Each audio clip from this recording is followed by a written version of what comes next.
I thank you most sincerely for coming here. And at this stage, I just want to welcome up here my friend for a long time, Mr. Ali Mohamed. He is the chair of the African Group of Negotiators, Kenya's climate envoy, but I have known him for many years, and I'll have to say I have covered him many times before, and therefore I'm introducing a man that I know very well that is deeply knowledgeable on questions of climate change. Karibu sana, Bwana Mohamed.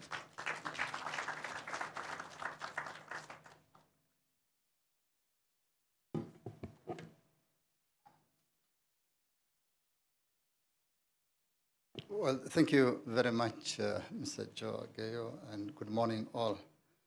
Now, Joe, I think I should ask you to join the negotiators.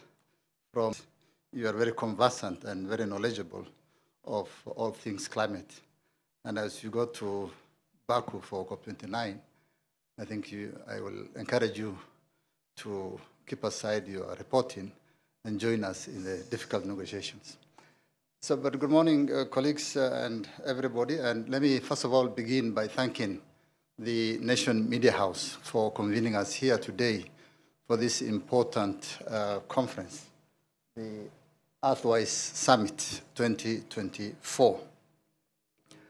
We are gathered here today exactly 40 days to COP29 in Baku, Azerbaijan, as Joe has already indicated, where tens of thousands of people from across the world and global leaders will be converging to discuss one of the most challenging and pressing existential issues of our time. Climate change and its devastating impacts is a real and present danger around the world, not a future risk. Last year, 2023, marked the warmest year in our record, and 2024 is on track to surpass that record. The 10 warmest years in the 174 years of record have all occurred during the last decade, 2014 to 2023. Month after month, the story is the same. Last July was the 14th month in a row that was the warmest on record, while last June was the 12th consecutive month that the world breached the 1.5 degrees Celsius that the global community had agreed under the Paris Agreement to limit the temperature increase. August 2024 was not even any better. The month was registered as the Earth's hottest August by NOAA, and we are awaiting the just ended month of September. Yet still, the UN Emission Gap Report of 2023 shows current plans by countries, commonly known as nationally determined contributions, NDCs, puts the world on track to 2.5 to 2.9 degrees Celsius, more than twice the warming already experienced. And the scientific body on climate change, the Intergovernmental Panel on Climate Change, IPCC, estimates that the world has already used up 5% of for addressing climate change has never been greater, and nowhere is that more apparent than in our continent, Africa. Africa, with about 18% of the global population, is responsible for less than 4% of the emissions, but has 16 of the 20 most vulnerable countries in the world. African countries are losing 2 to 5% of our GDP every year, and many divert up to 9 to 15% of our budgets to respond to climate's extreme impacts. The State of Climate in Africa Report 2023 by the World Meteorological Organization was launched last month in Abidjan, Cote d'Ivoire. The report notes that Africa warmed at a rate of plus 0.3 degrees Celsius every decade between 1991 and 2023, a slightly faster rate than the global average.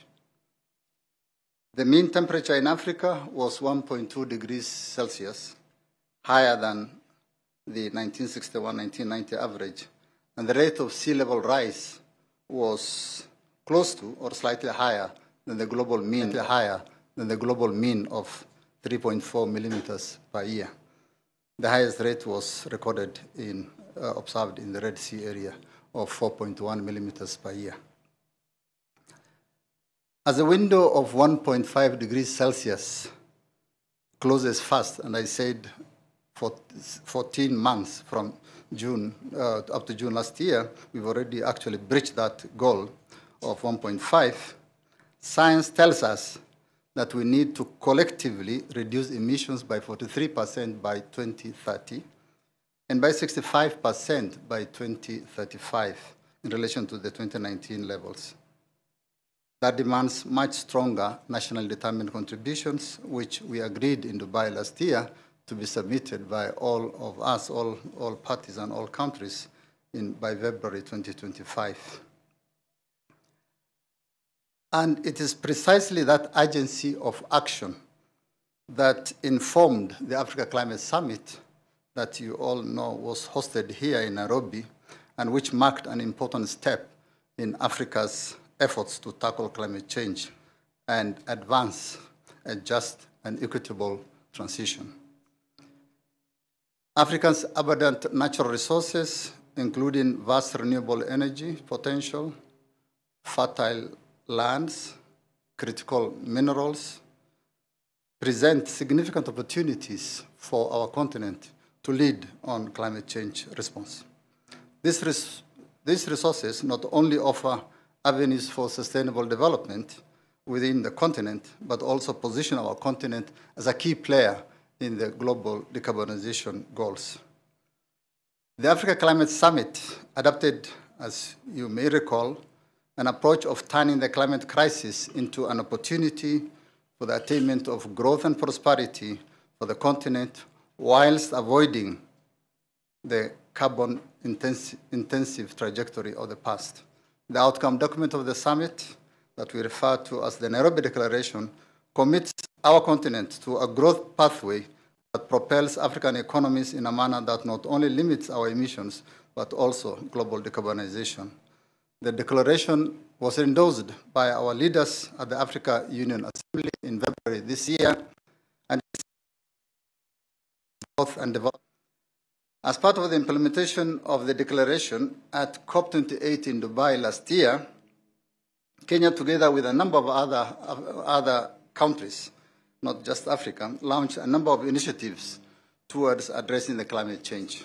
These include the Africa Green Industrialization Initiative, which aims to unlock investments for the huge opportunities across our continent and promote Pan-African large-scale, high-impact and bankable green industrial and infrastructure projects.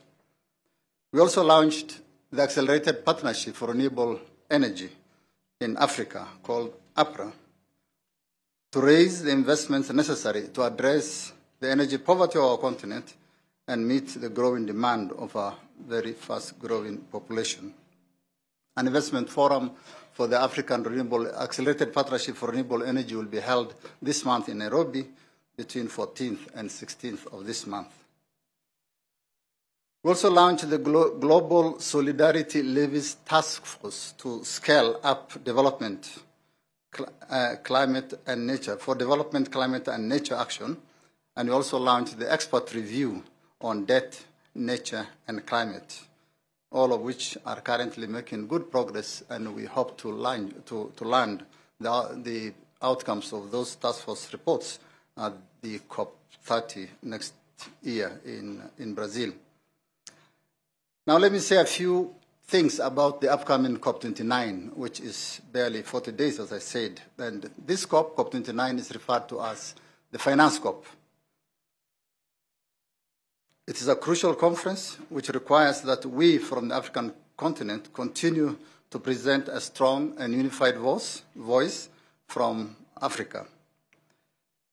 The top priority for COP29 is reaching a fair and ambitious new collective quantified goal on climate finance, referred to as NCQG, new collective quantified goal on climate finance, that will define the future of climate finance under the UN Framework Convention on Climate Change.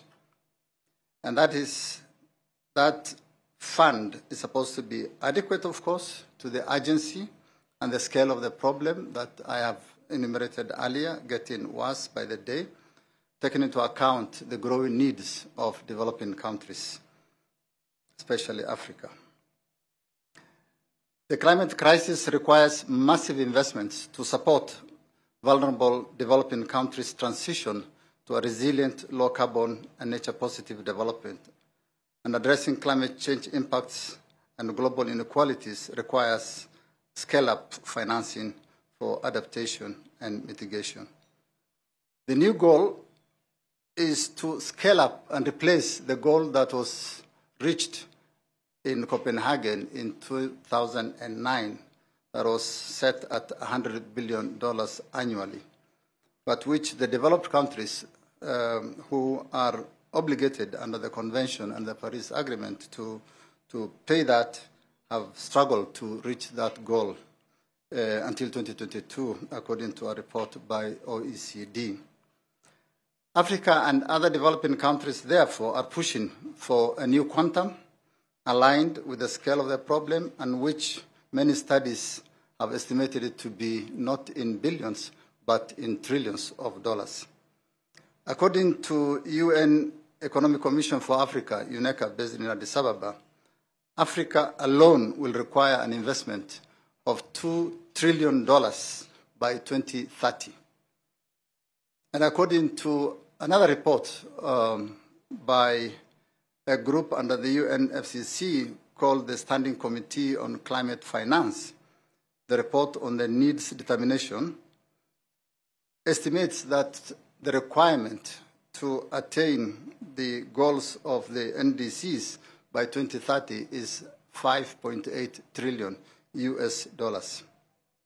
And therefore, on the basis of these reports, the UNECA report and the needs determination report by the Standing Committee on Climate Finance, the African Group is pushing and proposing a quantum of 1.3 trillion US dollars. In particular, of course, African Group will also be pushing for adaptation financing. Adaptation is a key issue for a continent that produces less than 4% of the emissions. And so, therefore, we have limited emissions to reduce, but a lot of adaptations to do. Adaptation finance is most urgent for Africa, and adaptation finance has lagged behind both mitigation finance and the needs of developing countries. The global stocktake at COP28 found that adaptation efforts are not on track to achieve our long-term goals and called for urgent, incremental, transformational, and country-driven adaptation, recognizing the significant challenges developing countries face in assessing finance. The UNEP Adaptation Gap Report, and UNEP releases these reports every year, we expect one soon also for this year, estimates that adaptation finance needs at $387 billion US dollars in 2021 to 2030, broadly about $400 billion that the African Group of Negotiators is pushing at the upcoming Conference of Parties, COP29. The UN report, that's the UNEP report, points out that less than 28% of the adaptation finance was realized in 2022. So out of these 387 or 400, barely 30% was realized. Africa therefore calls for scaled-up adaptation finance and full implementation of the UAE framework for global climate resilience. Beyond the quantum of 1.3 trillion that the African Group is calling for, Africa calls for the finances to be largely delivered in the form of grants and concessional finance to avoid exacerbating the debt situation. So the quality of the finance is as important as the quantum of the finance.